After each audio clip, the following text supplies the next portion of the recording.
You are listening to the Spent the Rent podcast. And now, here's your host, Patty Rose. Hello, I am Patty Rose, and welcome to the Spent the Rent podcast. My guest today from the Eugene Tea Festival is Madelaine Au. Madelaine, welcome to the show. Thank you for having me. Yeah, this is really cool. You reached out to me through email and you said, hey, I'd like to, we're doing the first annual Eugene Tea Festival. I would love to come and talk about it on your show. And I thought about it. I'm like, well, I know nothing about tea, absolutely nothing. But this is exactly why I started this show. I wanted to be able to spotlight stories of the underrepresented of Lane County. Since this is an up and coming show, I thought it was a great opportunity. So thanks again for doing this. This is really cool. So let's get started. What inspired you to start the Eugene Tea Festival? So I was inspired by the Northwest Tea Festival up in Seattle in 2017. It happened to be my birthday weekend. I heard about it from a tea shop that I was in, and I just went, and it sort of opened up this whole world of tea for me. It's sort of like an Alice in Wonderland type of experience where you just fall into the rabbit hole of tea. There's honestly so much information. I'm sure you can go deep. Yeah, I don't know anything about tea when you think about how much there is to know. Sure. But I love it. I love the community. And ultimately, that's why I decided to start the Eugene Tea Festival, is because I wanted to have a community event that was celebrating tea and bringing people together. And also, it is a topic that not a lot of people know about. And so it's a great opportunity for people to learn more about tea, learn more about herbalism, and expand their knowledge. Yeah, I wanted to ask about herbalism. I read it, basically because I read kind of the review. What would you describe is herbalism? I mean, it's basically like using plants as medicine, essentially, right? Yes, that's exactly it. Yeah. And as my partner always says, I'm not a doctor, so I don't know everything about herbalism, and I'm not an herbalist, but it's a topic I'm really interested in because it's a great way to essentially find healing through plants. Well, and let me just say this, as a podcast host, I can tell you, being the founder of this event, you don't have to know everything. You want to bring people on so that you're like, I'm just inspired by the world, and exactly. And that's pretty cool. Let's see. Yeah, talk about your journey with it. You said, different tea festivals. When did you start to kind of find yourself interested in tea? I know, I started drinking coffee at like 12. That's why I'm short. Well, I started drinking stash tea when I was a kid. That was what my mom always had in our tea cabinet.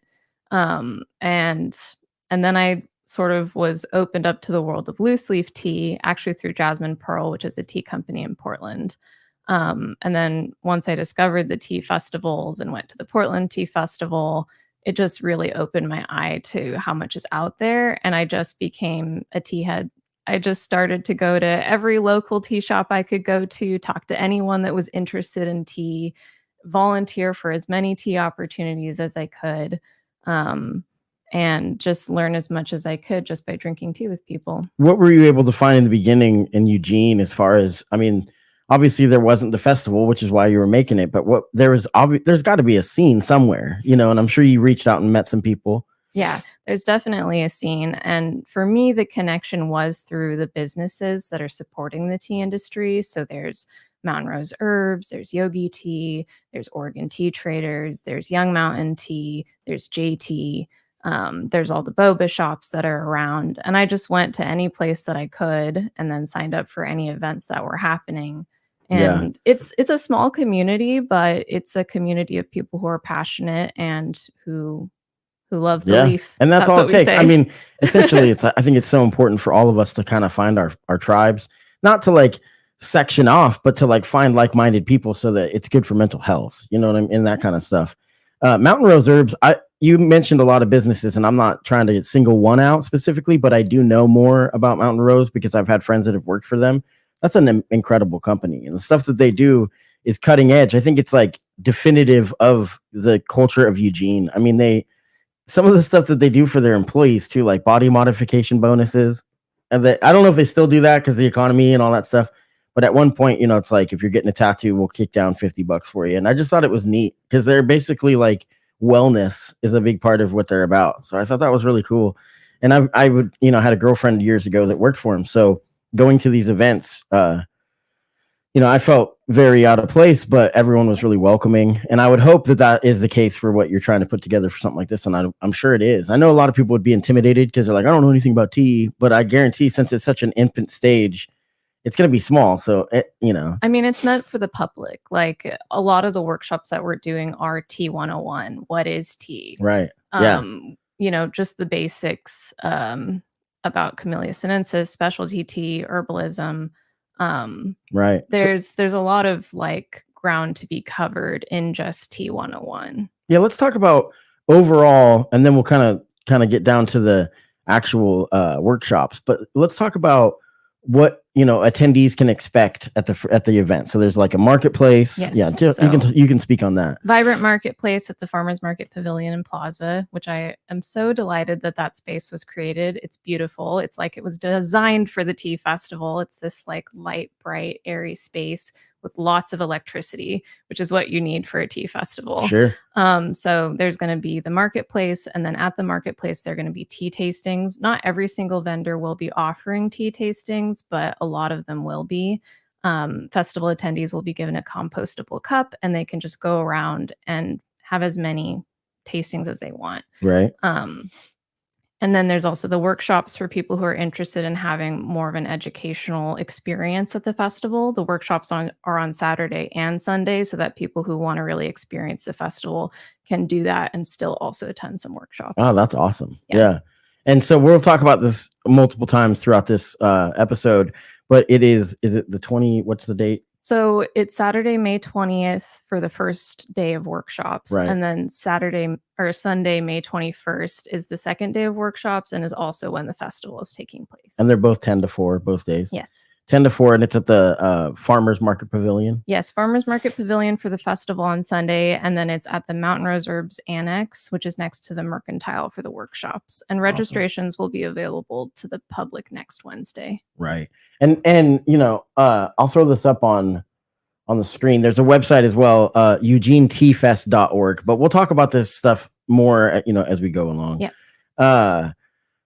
How can people get involved? I know that this is kind of the last ditch effort, but the last lap, but I'm sure that you could use volunteers to help set up and stuff like that. Definitely. So you can go to eugeneteafest.org and there's a volunteer tab, and you can just submit a simple form that takes less than 2 minutes to fill out if you're interested in volunteering. Nice. Who are some of the people that you've been working with on this, and what are some of their roles? I know that there's always going to be people left out. So it's not like we're singling one person, but just who are some of the people that you want to spotlight? In terms of my amazing volunteers. Sure. Just people behind the scenes that have made this thing happen. Yeah. So obviously the board of directors has been super helpful in making this happen, and they've stuck it through the pandemic with me as we've kind of been through our ups and downs of like, will we have a festival? When will we have a festival? Oh, looks like things are shutting down. Guess it's not this year, maybe next year. Right. But yeah, Angela McDonald, Oregon Tea Traders, Raj Vobley at Young Mountain Tea,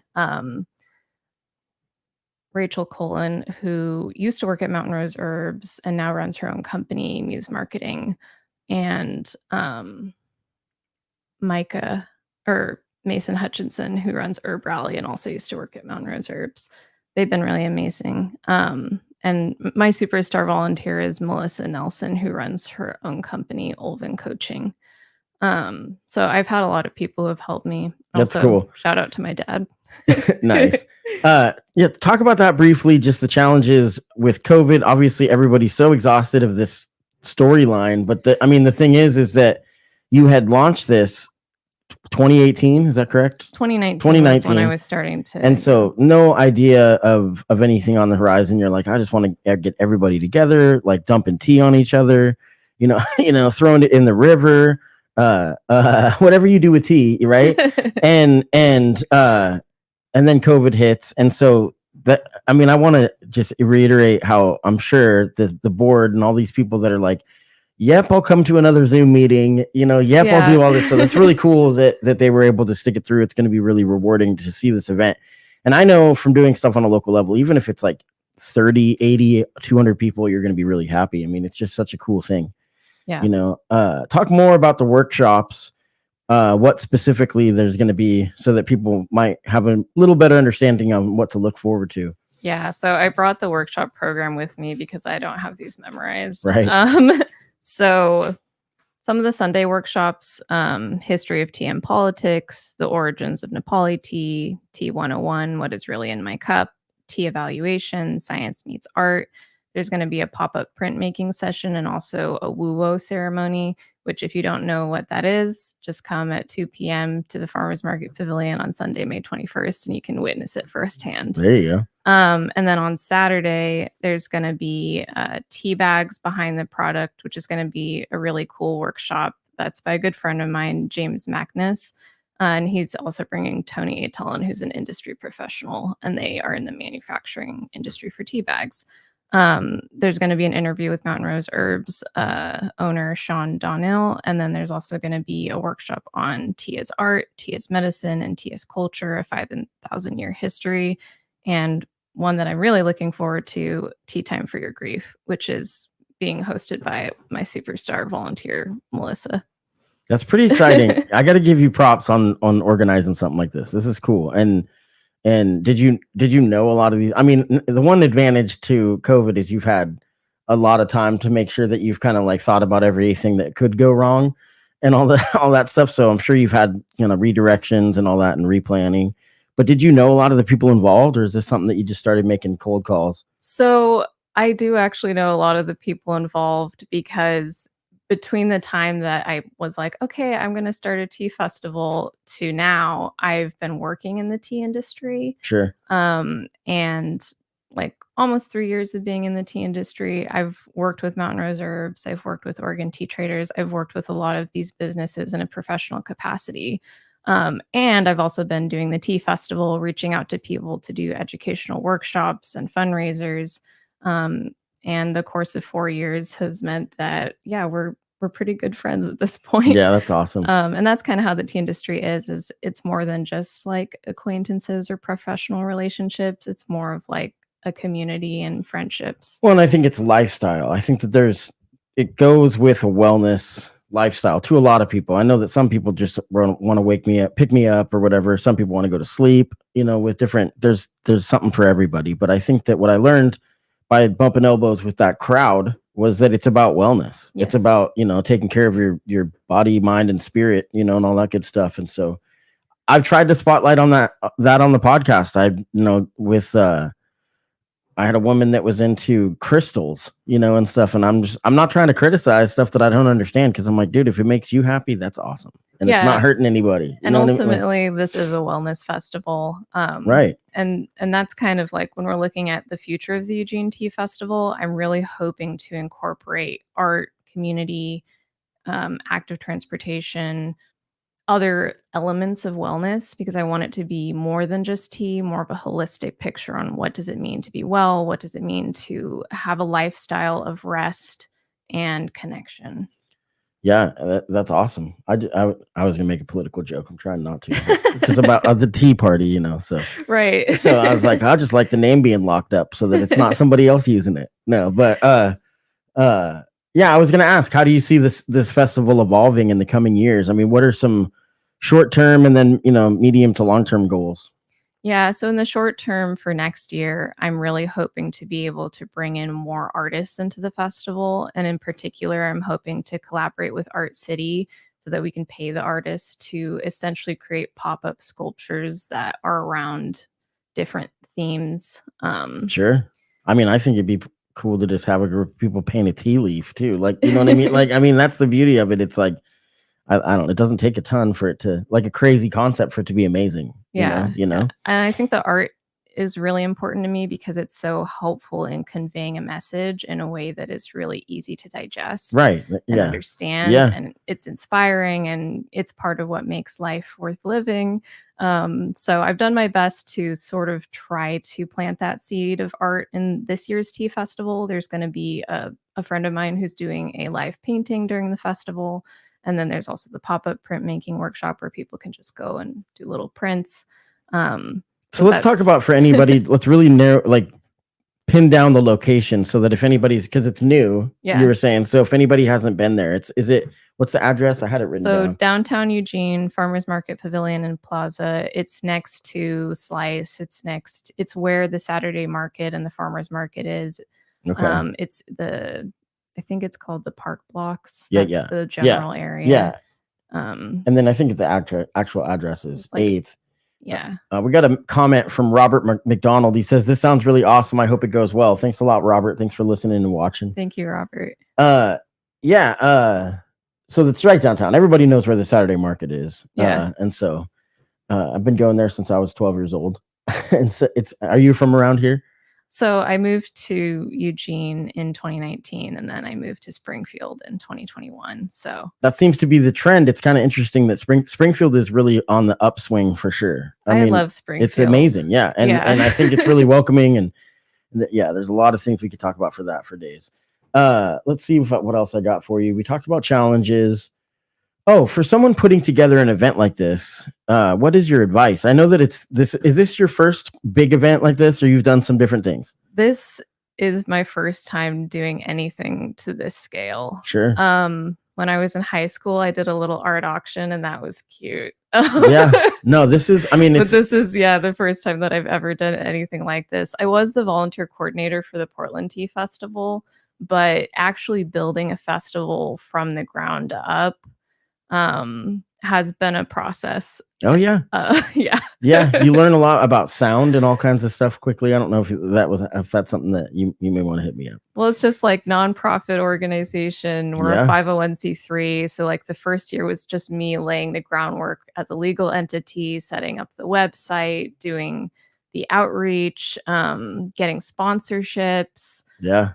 And then all the actual like day of logistical planning, getting volunteers. It's definitely, it's a lot. Yeah. But I'm glad that I'm doing it because I want this to exist. Yeah. So what advice would you have for someone that has a vision and where to kind of start and what to think about? I would say, like, for me, starting the Eugene Tea Festival, I never wanted to do everything alone. And the first thing that I did was bring on partners. So like creating the board of directors, bringing in companies like Young Mountain Tea and Mountain Rose Herbs and Oregon Tea Traders from the very beginning, so that we have that experience from other people who know more about running businesses than I do. And then we also have the support of tea businesses for a tea festival.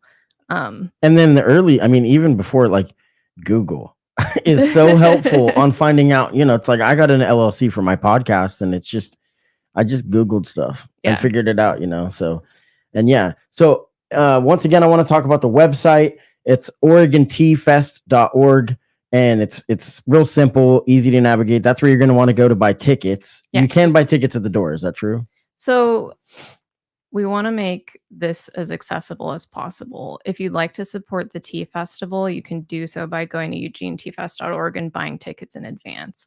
However, day of, we are offering tickets on a sliding scale, and there will be free tickets for people. So if you want to just show up and drink tea, please do so. I want everyone. That's how every event I've ever done has been, and it's not a lucrative decision, but it's a community decision, and I respect it full-heartedly.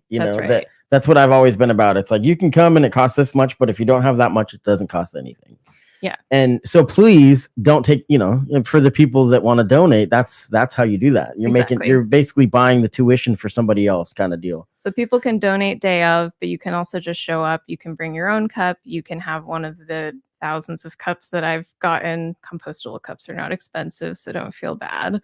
And we also have sponsorships that are helping make this possible, especially the City of Eugene Cultural Services. They have sponsored a good chunk of money to make it possible for people to attend for free. That's pretty awesome. And shout out to everybody involved.